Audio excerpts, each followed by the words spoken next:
Hey, welcome to On the Couch with Dr. Carmen. I am Dr. Carmen, and I am a licensed psychologist in the state of Florida. I am blessed to have Dr. Harold Shinitzky here with me as my guest. He is a sports psychologist practicing out of Clearwater in St. Petersburg, Florida.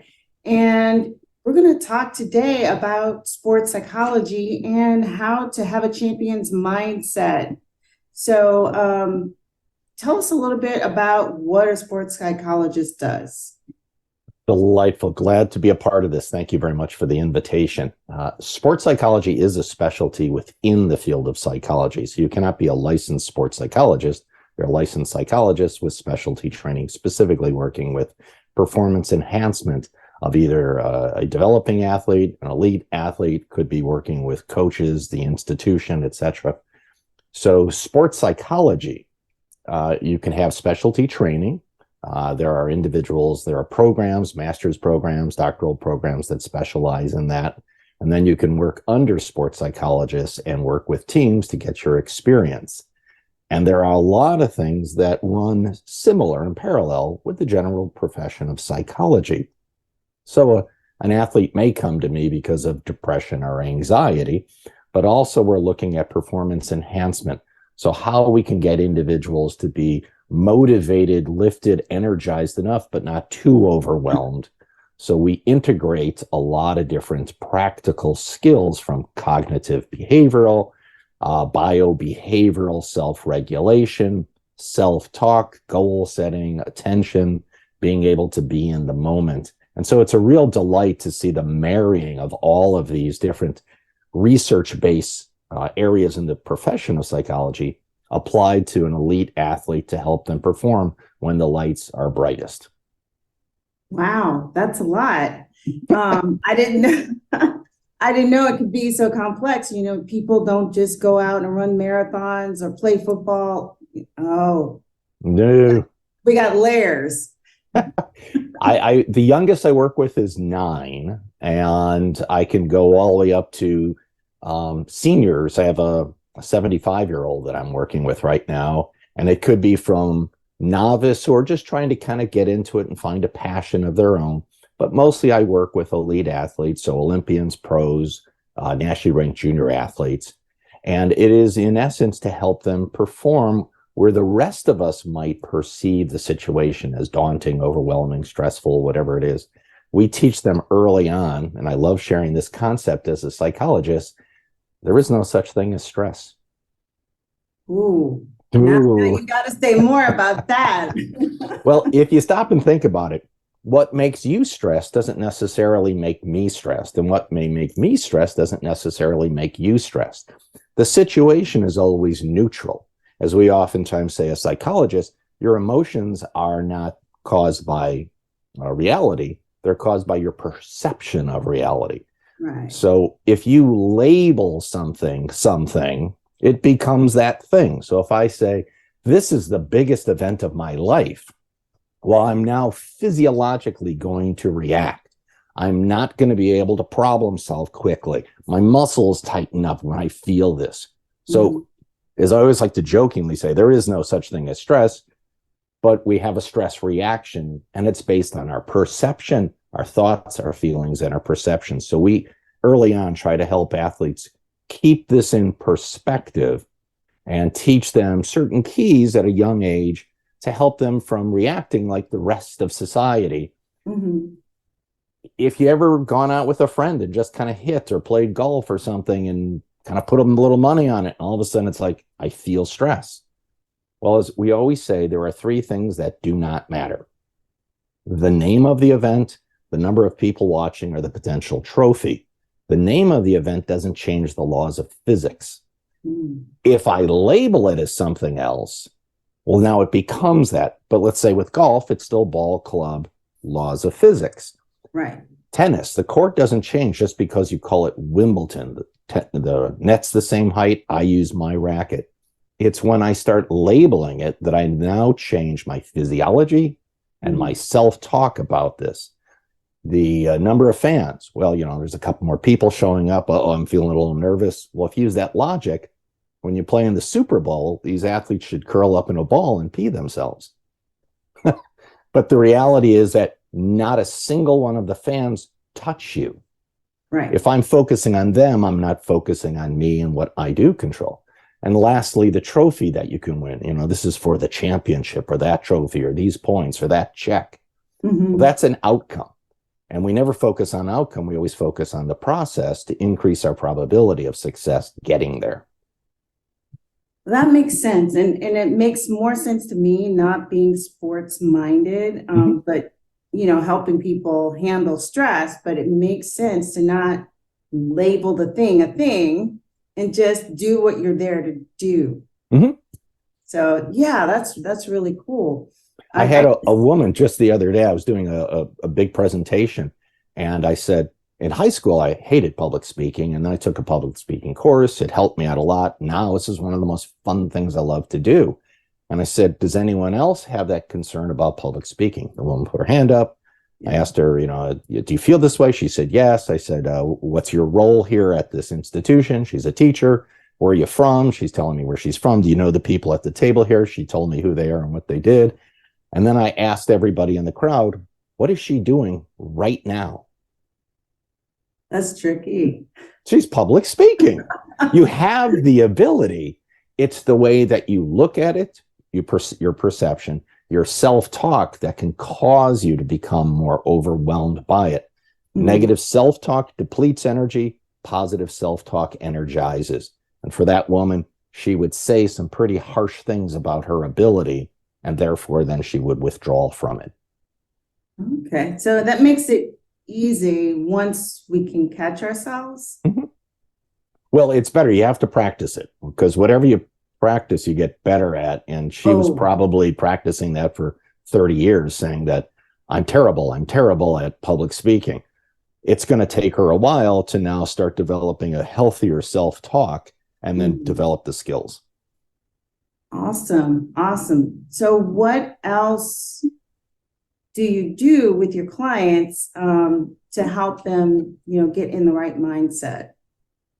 Gosh, there's a lot of things, like we were just talking about the perceptual issue, helping them keep things in perspective.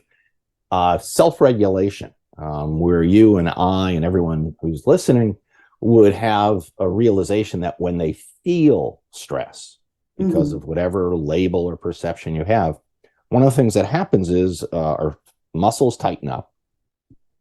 Our respiratory rate changes, our heart rate, blood pressure all start to change.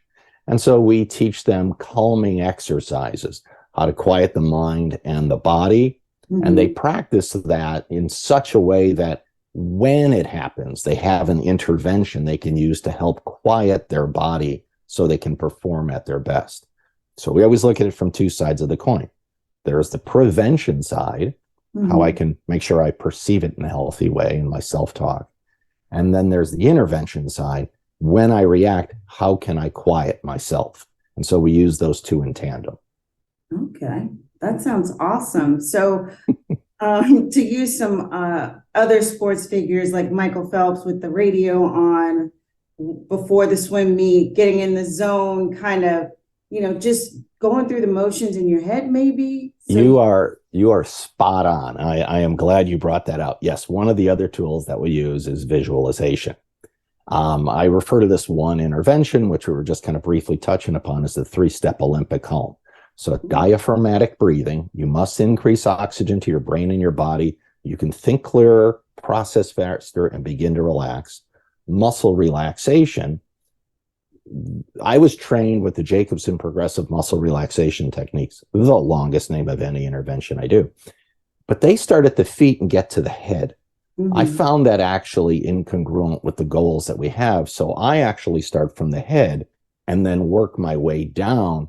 And so it's cascading, it's using gravity. And since the brain controls the body, I prefer to control this first and then affect the body.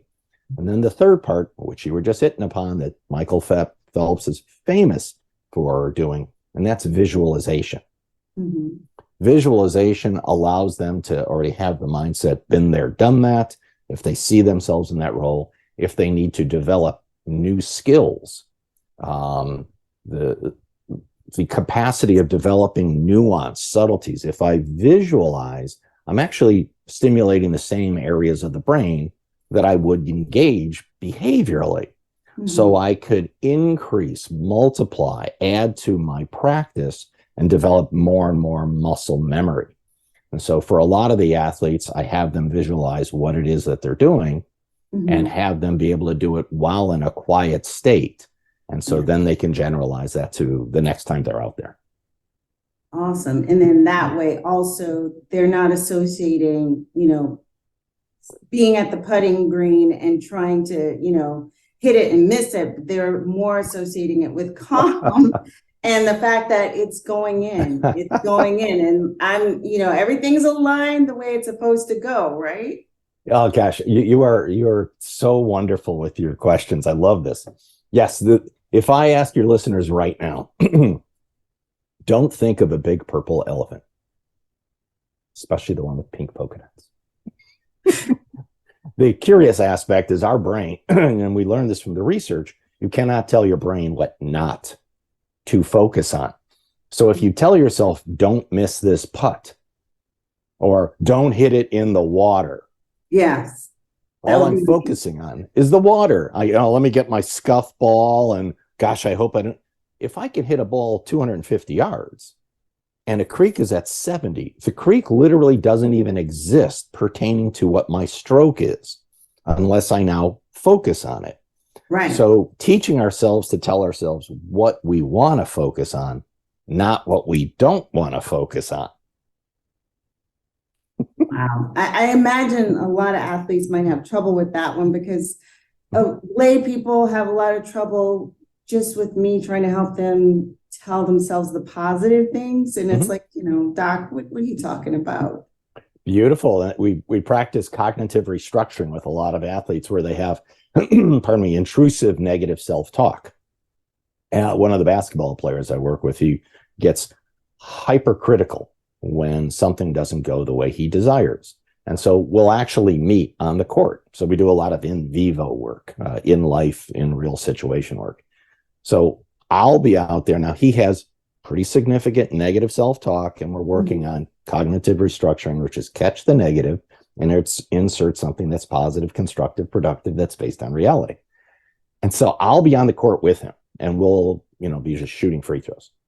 And let's say he makes one, positive self-talk, makes a second, positive self-talk, rims it, bounces off. Now I run up to him. I now pretend to be his negative self-talk. And I'll say something fairly offensive and fairly abusive, like, you should quit, or you're not worth this. I'll give up your contract. Now, he has to practice actually providing the positive, constructive, productive statement. Like, it was just one miss. I'm able to make the previous shots. I'll learn from that. Just keep trust the process. Yeah. He now starts to practice that. And the more he practices the positive, constructive, productive statement, the more natural it becomes for him. Oh, and you said the more we practice, the better we get, right? Regardless of what it is. If it's negative behavior, we get better. If it's positive behavior, we get better. We get better at whatever we practice. Yeah, so I'm definitely wanting to practice more positive, constructive statements. Yes. And a lot of the athletes will ask me, like when we do that 3-step Olympic calm, they'll go, so Doc, should I take that out to my tournament this weekend? And I'll say, absolutely not. I'm like, huh? I go, well, when would you like a lifeguard to learn how to save lives? When someone's being taken out to sea in a riptide or in a local pool with a float dummy?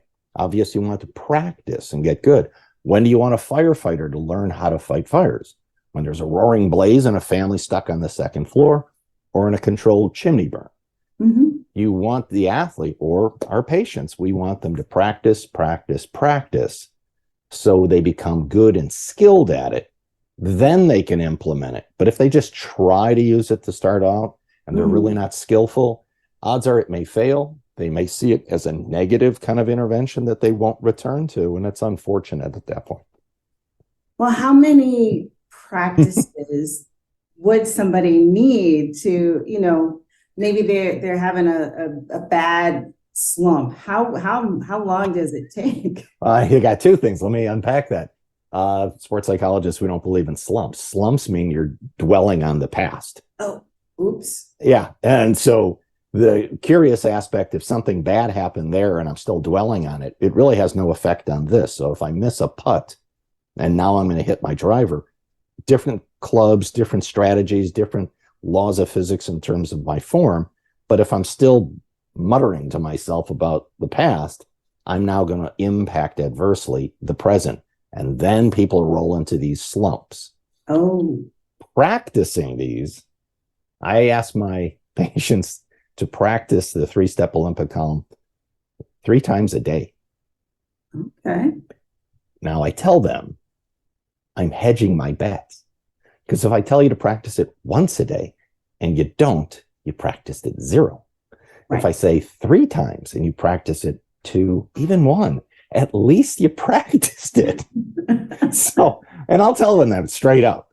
And obviously, the more you practice, the better you get. So I usually look at the length of time we're trying to get this exercise is to get it shorter and shorter and shorter.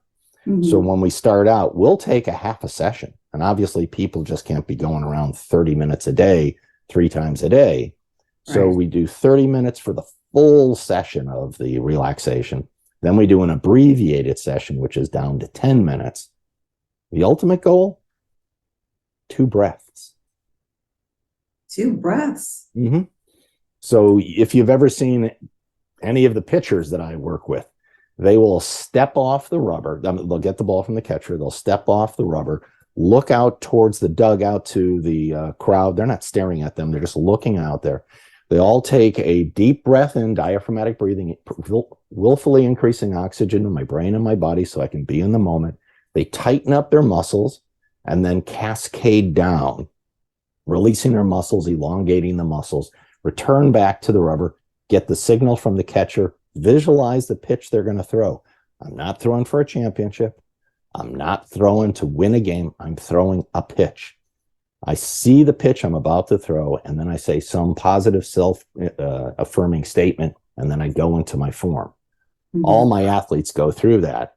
Hockey players from blue line to blue line. It is the capacity of practicing it enough to quiet the body in that type of mind, mainly because they practice it so much that they become very familiar with that state of being. Yes. And it's that state of being that you can return to because you're mentally prepared to do that. Your body now responds accordingly. Mm-hmm. So you've practiced it so much that circuitry can flip like that once mm-hmm. you've got it down. Yes. And what sounds like it could take a long time mm-hmm. becomes a little bit shortened because you got that quick reaction now. Well, you establish that routine, and mm-hmm. Change is difficult, as we all know. For any of your listeners, we have a plan to change, and it's difficult to do that. So the capacity to be able to practice whatever it is, whether if you have a phobia of elevators, mm-hmm. You have this perception of what's going to happen, and you have then negative self-talk, which affects you. Preventively, you can address that, but you have to practice it. And once you're in that situation, you can teach yourself to quiet. So for everyone who's listening, we used to tell our athletes, go out there and don't react. Mm-hmm. And then we discovered we were wrong. Through brain science, we now understand that all humans react. We can't help it, but react. So the mm-hmm. goal isn't to not react. The reality is everyone will react. The goal is how quickly can you respond? The most elite athletes in the world, it is the 10 seconds after an event takes place, a pitch, a missed ground stroke, whatever it might be, react. You have to learn from it rather than just emotionally reacting to it. And then within 10 seconds, we reorient ourselves to reset and restart. Mm-hmm. Most people, that would be a challenge. We all react. So the goal for anyone listening is how quickly can I respond? Mm-hmm. And you can use some of these skills that we're going over even right now. That's awesome. Now, what if I'm also training to be an elite athlete, but I have some underlying anxiety or sadness that I've been battling off and on. How does that change the equation? We are a complex creature, and we all have goals, and sometimes issues that we might have experienced from our childhood can greatly affect the way we perform as adults, which is more of a childhood, maybe almost a traumatic experience, or the way we were taught, or the way our parents referred to us. And they may have had their own issues, and we unfortunately were the victim of the environment. And I always point that out, that when you were a child, you were a victim of your environment. But once you hit the age of majority, if you keep doing the same things, you're not a victim anymore. You're a volunteer. Mm. At which point, let's choose a different way of kind of maybe referring to oneself. So that has, maybe your parent was hypercritical and you took that on, that same style. You may be sabotaging yourself. The saboteur is there to protect us from our ultimate fear. Like, I'm going to fail, I'll be rejected, I'll be embarrassed. And so I won't do the things that put me in that situation that I might end up failing in those situations. Right. But it's also a helpful way to figure out, well, what do I need to work on? What do I need to master? So it's not only preventing us from achieving our goals. If you use it productively, it's actually a roadmap to figure out solutions to master. If someone's depressed or anxious, well, then we start looking at also addressing those. If it's behavioral interventions first, such as calming techniques for anxiety. For depression, it may be I isolate too much, my eating habits are poor, my sleep habits are poor. The symptoms of depression are literally the antithesis, and then we move towards what the treatments are. So if I isolate, I need to socially kind of support. If I'm eating poorly, I need to have better nutrition. I need to get more consistent circadian rhythm for my sleep habits on that. My self-talk, I need to practice positive. So the symptoms literally give you kind of the antithesis of here's the game plan of what you would want to do. Right. But even for those individuals who are anxious or depressed, if you do all these behavioral interventions, we may find that the symptoms stay, which may mean it's more of an underlying biological issue. And then you would want to work with your general practitioner, your psychiatrist, to be able to take a look at possibly some medication for treatment. And that combination for some individuals is very helpful. Okay. And for, athletes who they may think, well, I don't need that kind of help. I'm just going to work it off, on the field, on the court, whatever. What do you say then to them when it's really costing them professionally and personally? Well, as a society, we have unfortunately raised many athletes to believe that they are special and rules don't apply to them. They don't experience consequences. There's a lot of safety and buffer around them. So we as a society have actually contributed to that because we glorify them. We hold them up on a pedestal, and we don't hold them accountable, many of them.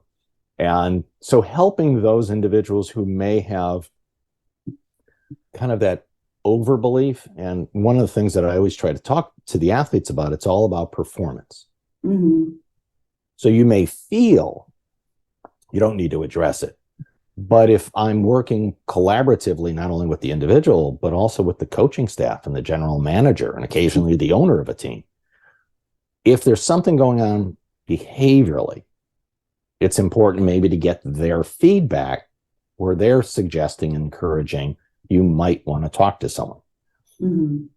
I really love having my own people that I work with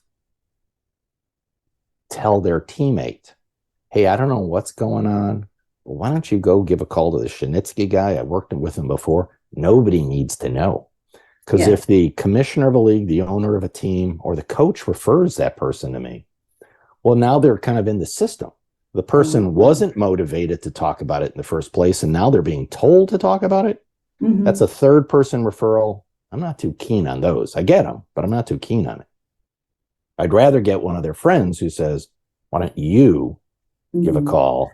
So I'm now vetted by that person, their teammate they trust.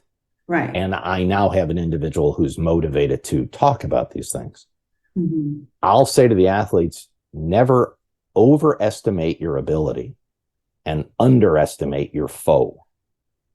Now, that's where better teams lose to lesser teams because they look past them. But it also could be like, I got this.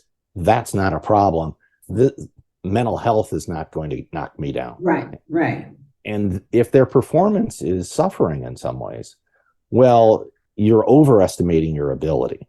And so we talk about that in terms of it always comes to performance. And a lot of these athletes who have identified with nothing other than just performance and productivity in their sport, if they see a decrease in their performance, well, then they're willing to almost do anything to address it. They may do a lot on their own, but over time, we find that we can assist them, and then their performance starts to recover almost immediately, which is really great, because now they're addressing the issue and they're more likely to continue it. Each one of the sports programs should have someone now at the major league levels and at the Olympic levels working on mental performance, and they should have a sports psychologist who can work with them. Right. So I'll do team presentations so people get to know me on the team. I'm not talking just to them. I'm talking to everybody. So can they trust this guy? Does he seem to know what he's talking about? And then I'll do these things called micro sessions. So I'll sit down next to him in the locker room and I'll just make an observation or comment that lets them know I was paying attention to something they said, that I respected and heard what they were talking about, or that I'm aware of. It could be while we're out on the field in batting practice or something, and they just take a moment, and I'll just, approach and just kind of indicate, hey, if you want to talk about this thing, I'm always available, and then just move on. So it's just planting the seed. And for your listeners, you've gone through the stages of change model. Everyone moves in this 5-step process to change. There's pre-contemplative, where you're resistant or you're unaware you need to change. You can only move one stage at a time. And you get someone to the contemplative, where they're weighing it out, the pros, the cons of action and inaction. And then you get to the point to the preparation phase where, hey, I think I'm going to make a difference. I'm going to hit the gym. I'm going to eat healthier. I'm going to save more money. I'm still not changing, but let me get my ducks in a row. Then I get to the action phase. And just because people are changing doesn't mean they've changed. We call those New Year's resolutions. And after 6 months, then you get to someone who is in a maintenance phase where they're doing it on a consistent basis. So like you said, if someone is not interested and they're in the pre-contemplative, and you have to understand then, where is this person when their readiness to change? Now all I can do is plant the seed. I just let them become familiar with me, that I possibly have something to offer. So they're not at the contemplative, but I want to get them at that point. So if someone's resistant, you have to plant the seed. You can give them information, but you don't want to force them into change. And a lot of times that may be the only option. It's not the best, but you want to help people move from pre-contemplative to contemplative preparation, then to action. And that's where I establish a relationship over the long haul and help them move through it, especially when they're seeing me work with other people and seeing the results. Yeah, I mean, because people see athletes, like I think it was Antonio Brown, have a meltdown and quit in the middle of a game, or other people are doing things that are harmful to themselves and others off the court, domestic violence, substance use and abuse. And it's like, is nobody talking to them, or could please somebody talk to them? Yeah, and in those situations, the behavior has already gotten inappropriate, illegal, certainly destructive. And so the league has to intervene at that point. And that's, it could be financial consequences. It could be time playing is now removed. It could be you are required to go now and talk to somebody. You might have to go to treatment. And those are leverage, third person referrals. The person's not necessarily motivated, but it may be the entree into helping someone make a change. Substance abuse, remember, whatever you practice, you get better at. Yeah. So if somebody gets depressed or sad or in an interpersonal relational problem and they turn to alcohol as their solution, or they get high or do something else, that becomes the typical self-regulating treatment. Mm-hmm. And that in and of itself can not only develop its own problems, Right. but it can contribute now to others. And so we see about substance abuse, domestic violence. We see those, especially when someone retires. Oh. Like with the military individuals I work with, the athletes, the same thing. The more someone's identity is tied to their kind of role, Mm-hmm. the more challenging the transition is. So I do this presentation called Life After Sport. I also do it Life After Service. So military people. If you can begin to anticipate, to plan, to look forward to, the transition is less adversely impacted.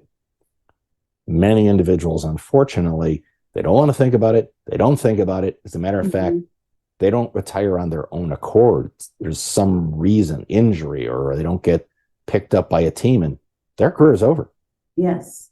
The average pro football career is just under 3.5 years. After all of that. Imagine going for a college degree, a master's, and a doctoral degree, and then being told you have 3 years to make all the money you can. And by the way, that is a statistical anomaly, because people like Tom Brady take the average, because they're 20 plus years. So if the average is, with numbers and statistics, it's called skewing it. They're pulling that number. The mean kind of gets pulled out to those extreme ones. And then there's the medium, which is where 50% of them are. And then there's the mode, which is the most frequent. So the vast majority of athletes, even professionals, have incredibly short careers. And then they've got to move on to something else. And many of them have never thought or planned. So we have to help them transition early. But if not, then we have to work with them in an intervention, which could be substance abuse treatment. It could be anger management. It can be working with interpersonal relationships. Many of these individuals, like I said, they have been given more opportunities. And so they never had to, they didn't have to necessarily develop the same inhibition, the inhibitory response that we use with our frontal lobe. Yes. I know I can do this, but should I? Right. That capacity, discretion is the better part of valor. Anger, we always talk about when your emotions supersede your cognitions, you're at risk of saying or doing something you may later regret. And with the athletes early on, we teach them emotions out, information in. Yes. And so as they go through life, whenever they have emotional reactivity, we have to teach them emotion self-regulation. The ability, how do you catch yourself when you physiologically, if you're upset and angry, you can feel yourself. And this can be a trigger for you to, wait, I need to self-regulate. Right. It could be when I'm getting upset. So as I begin to escalate and I start saying things to myself, certain self-talk comments that would legitimate, validate, and allow me. When I hear those sentences in my head, those need to be warning signs. I need to now back it off. I need to take 10. I need to go for a stroll. I need to separate myself from this overstimulating situation. Teaching individuals the concept of violence, aggression is never acceptable. Right. And too many individuals in competitive sports play sports that are violent and aggressive. And so they're rewarded for this. So it can be a difficult time when they leave the sport. and being able to point out to them what makes you vocationally successful is not laterally transferable to intimate relationships. Right. So, boy, I just did a lot of data dumping there. Woo! Yeah, but it all makes sense. And, I'm even clicking with, the military too, because they're taught to think and act a certain way because they are dealing with, the enemy, whoever Yes. we have defined in that mission. And then now I got to come home and be nice and kind and all the things, but I'm a killing machine on the field. Mm-hmm. It is what it is. And how do I make that transition? Do we have enough of a culture to help athletes to, one, begin to plan for retirement, and two, to begin to understand that they have to separate who they are on the court, on the field, from who they are every day? There are programs set up for professional athletes to look at that transition. The earlier we can start that, the better. I do this presentation, Life After Sport, back in college. Oh. Because 99 out of 100 college athletes are not going pro in their sport. They're going to have to go pro in a career. 99. So, yeah, 1 out of 100 goes pro. Wow. I do call it Plan B, but it's really Plan A. I just, no one wants to hear it as Plan A. So this whole idea that if you want to go pro, you better be that one. Mm-hmm. But you also need to have other ideas. The most successful athletes in the world also have alternatives to their sport. They're already thinking, what career ventures will I take? College needs to be used, and college programs, I need to encourage and challenge them to step it up. Mm-hmm. Many programs, if it's football or basketball, they get hundreds of millions of dollars, tens of millions of dollars, for their program, for the institution. And if their athlete goes pro, they're tight. Yeah. But a lot of times athletes go through the program and they're not really focusing on their education.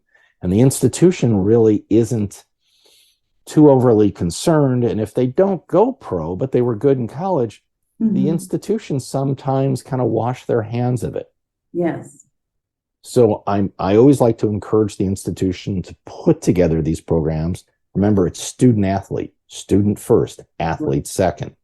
When they get to the pros, there are lots of programs and services for them. They have lots of speakers who come in. They have mm-hmm. mentors that have been there already and now are talking about it. I have most of my athletes watch an ESPN 30 for 30 called Broke. Ooh. Yeah, and it documents many athletes who made millions of dollars who don't have a dime. Mm-hmm.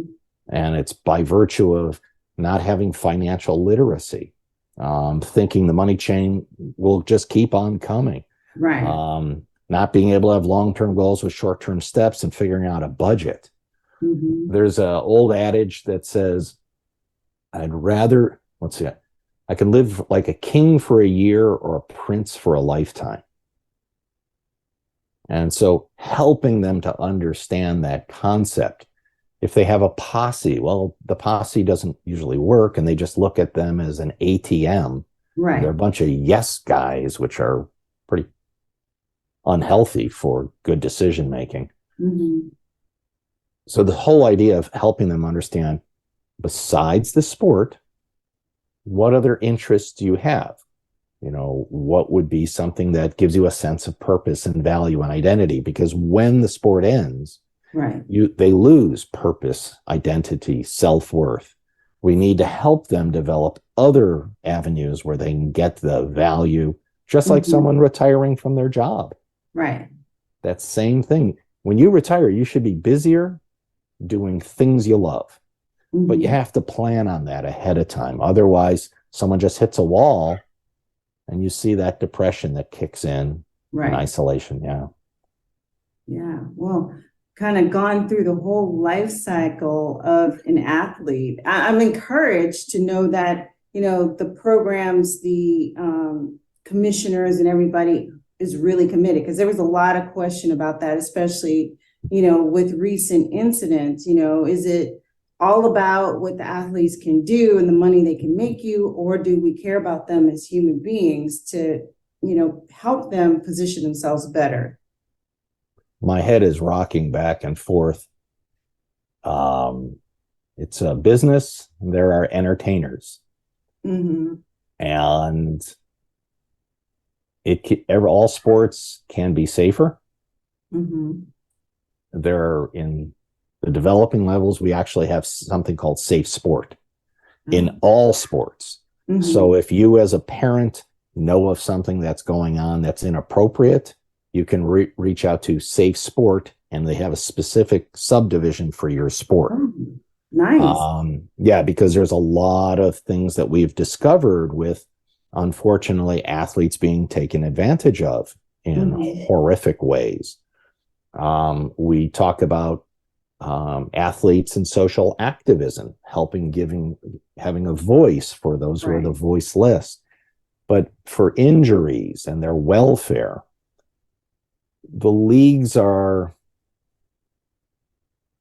beginning to make productive changes. For the longest time, for decades before now, there was, well, let's just kind of say, a reluctance to acknowledge long-term consequences. We're now becoming more aware of people who give of their body for this celebrity status and for hopeful economic wealth.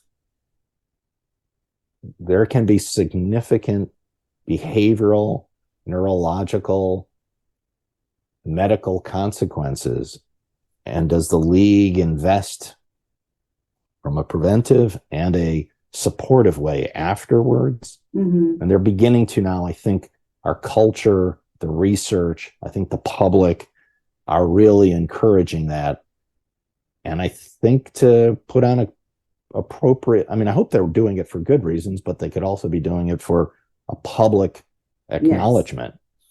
But that is something that is needed for athletes. I work with many who have CTE and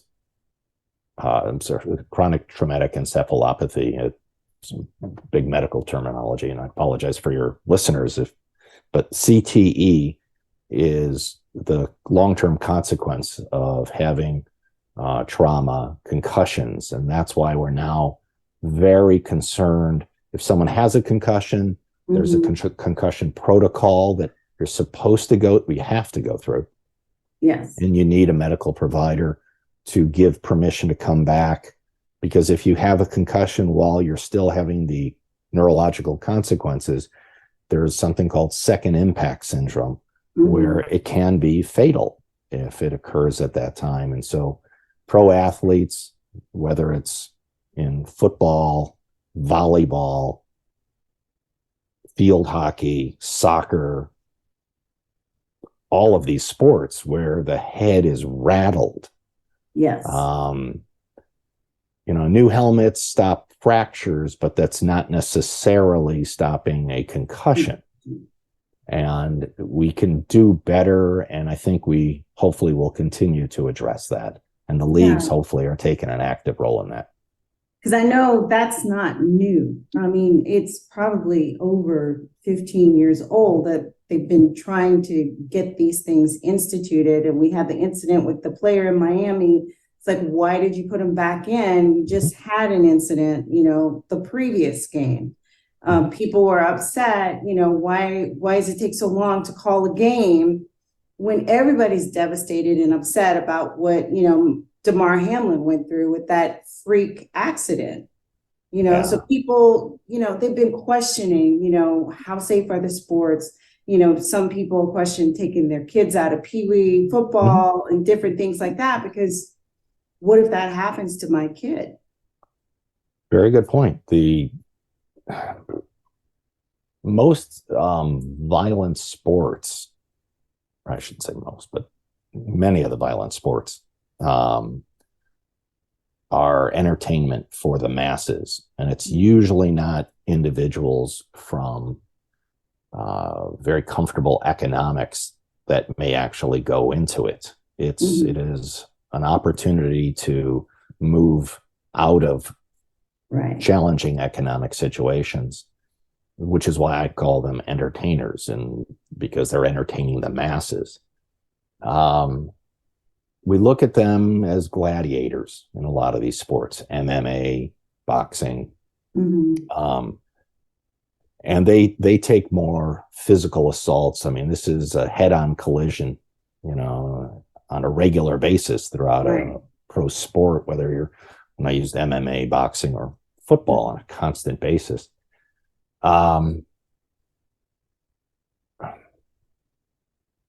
It used to be they were much slower to making any intervention. The fight doctor in boxing used to be paid by the producer, the promoter. So there was kind of subsidizing within the league. So there was a conflict of interest. We want to keep the fight going, and if I'm stopping fights early, I may not get a contract to be the official in it. In sports, you're leaving it all on the field, blood, sweat, and tears, this mentality. And if you don't, well, then we're going to vilify you for being weak or fragile, or, you're a damaged product. I mean, part of that is, the fans. Fan is short for fanatic. Right. And we are entertained by somebody who's doing something that we would never even put ourselves into that position. We may say we would. Right. But I would never get into a boxing ring and have Mike Tyson take a swing at me. No. So I think as a society, we are beginning to have better appreciation. During the Olympics, when the greatest female gymnast of all time developed the twisties. Here she was, Simone Biles. She has 2 moves named after her. She is a phenom, just incredible. But she lost the capacity of understanding her orientation in 3D. If I asked your listeners right now just to stand up and jump and do one circle, just around themselves, not over themselves, could they do it? Most people would say I could do 1, just kind of go around. Okay. And I ask you, do 2. How about with a twist in there? Ice skaters, gymnasts. Yes. They're moving in these 3 dimensions, and they have a chance of incredible physical harm if they truly don't know where they're at in orientation. And we get upset when they aren't performing for our entertainment. Right. And we start on the internet, we can now start in anonymity, start making negative comments as though they're somehow weak. To understand that they are humans who do superhuman things, who have potentially the same or worse consequences because of the activity they engage in. And if we keep the humanity in that, we're less reactive. We can empathize. So I think the sporting world is beginning to become appreciative and understanding for lots of different reasons. As long as they're responding, I'm happy with that. And I think the fans could also catch themselves from, being a Monday morning quarterback on somebody who is struggling, whether it's anxiety, depression, like Naomi Osaka, with social anxiety. Yes. Michael Phelps talking about his conditions. Brandon Marshall, all these athletes are coming forward, acknowledging their own struggles, which I think helps underline that athletes are human. Right. And they have the same struggles. It's equal opportunity mental health issues. And so I think it's fantastic that many of them are coming forward and sharing their stories, which I think helps more and more people in society, more teams, more owners, more commissioners do the right thing to help out these individuals. Yeah, definitely. Especially, for the other part of society that really doesn't want to acknowledge that we all may need some help with, emotions and mood and things like that from time to time, because we're human. Yes. if I am an athlete, I fear that if I tell my teammates I'm suffering, they may not be able to trust me in the future. If I tell my coach, I fear that I may be benched and never get back in. If I tell the owner or GM, I just may get traded. Those fears prevent people from being able to open up. It's one of the reasons why sports psychologists exist, and those micro sessions, which establish the relationship. Yes. So I have athletes come to me because they have mental health issues and they feel safe with me. I'm not going to, divulge the issues that they're dealing with. And so helping them in the future, they will then promote the field, and that if they see one of their friends suffering, they'll encourage them. They'll say, hey, you should really address that. And maybe I know somebody that you can go talk to. Nice. Well, we've covered the whole gamut. And we understand that, it's not just about the mechanics of the thing, or just to be Super Bowl champion, or, get that NBA championship or any of those things. It's about the whole human being, and it's planting seeds from the beginning till, after their career. Yes. So that they can be the healthiest mentally, have that champion mindset and succeed, but also succeed with, being able to transition into life after sports. Quite true. It's the title of my book is A Champion's Mindset. And so they'll have a technical coach who goes over specific techniques, and there's tactical approaches that they can use. They have a nutritional approach to make sure they fuel the engine. They have a physiologist or a strength coach, someone to actually build the machine. And they also need to help be mentally tough. And that's where sports psychology comes in, to help an athlete let go of the past, but learn from it. So it's learn, let go, how to physiologically be in the moment. Don't get ahead of myself.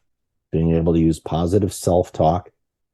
Know that I've done this in the past. Trust my experience, my coaching, my skills, get out of my own way. And so I can actually quiet my mind and perform at the most elite levels, where most everybody else who's watching would find it to be overwhelming and daunting. And that's oftentimes the difference between the most elite athletes and the rest of society. They actually have a quieting in their brain, deactivation, and most everyone else would be like, oh my God, I'd be freaking out. So you're right. We certainly covered the watershed on this today. Yeah. So how would they get in touch with you if it's not by word of mouth? How would they get connected with you? Well, if it's not through word of mouth, which is the most common way for me, there are two ways. You could check me out online, and that is www.drshinitsky.com, DRSHINITZKY.com. Or you can give me a call at 727-560-2697. All right. Well, thank you for coming and sitting on the couch and talking to us today. I'm sure we're going to get a lot of nuggets out of this one. So you guys, if you have some more questions, I'll try to pass them through to Dr. Shinitzky, and just let us know what resonated with you most. And don't forget to like us and rate us, and we'll see you next time on the couch. Bye.